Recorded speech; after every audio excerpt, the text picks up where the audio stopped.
और इस्लामाबाद में ईरान और अमेरिका के बीच वार्ता फेल रही। अमेरिका और ईरान में लगभग 21 घंटे की बातचीत हुई। अमेरिकी उपराष्ट्रपति जेडी वेंस का बयान आया।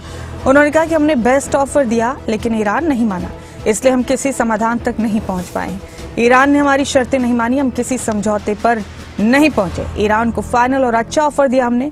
जेडी वेंस अमेरिका के लिए रवाना हो गए। इसके बाद ईरान और अमेरिका के बीच शांति वार्ता कामयाब नहीं हो पाई है, जिस पर अमेरिकी उपराष्ट्रपति जेडी वेंस ने निराशा जताई।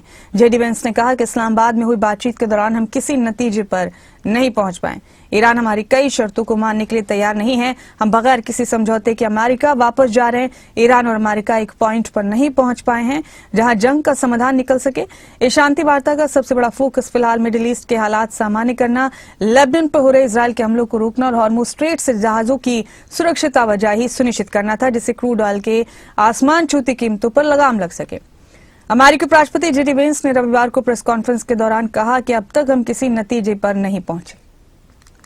हमारे बीच कई मुद्दों पर असहमति है। ये बुरी खबर है कि उन्होंने हमारी शर्तें नहीं मानी। To the Prime Minister of Pakistan and to Field Marshal Munir, who were both incredible hosts.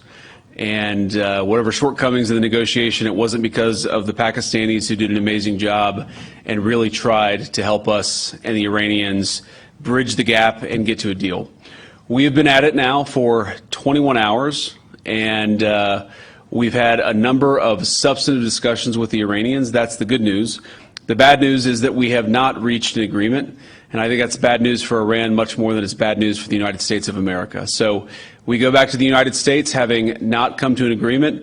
We've made very clear what our red lines are, what things we're willing to accommodate them on, and what things we're not willing to accommodate them on.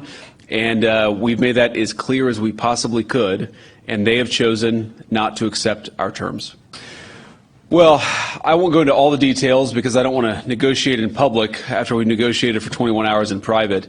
But the simple fact is that we need to see an affirmative commitment that they will not seek a nuclear weapon, and they will not seek the tools that would enable them to quickly achieve a nuclear weapon. That is the core goal of the President of the United States, and that's what we've tried to achieve through these negotiations.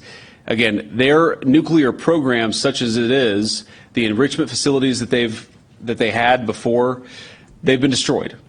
But the simple question is, do we see a fundamental commitment of will for the Iranians not to develop a nuclear weapon, not just now, not just 2 years from now, but for the long term? We haven't seen that yet. We hope that we will. Jen? Was there a framework on anything? We talked about all those issues, Jen, and we talked about a number of issues beyond that. And so certainly those things came up. But again, we just could not get to a situation where the Iranians were willing to accept our terms. I think that we were quite flexible. We were quite accommodating. The president told us, you need to come here in good faith and make your best effort to get a deal. We did that. And unfortunately, we weren't able to make any headway. Preston. I think the issues that you said fell short. Yeah, obviously we were talking to the president consistently. I don't know how many times we talked to him, a half dozen times, a dozen times over the past 21 hours. We obviously also talked to Admiral Cooper, to Pete, to Marco, to the entire national security team. We talked to Scott Besson a number of times. So look, we were constantly in communication with the team because we were negotiating in good faith.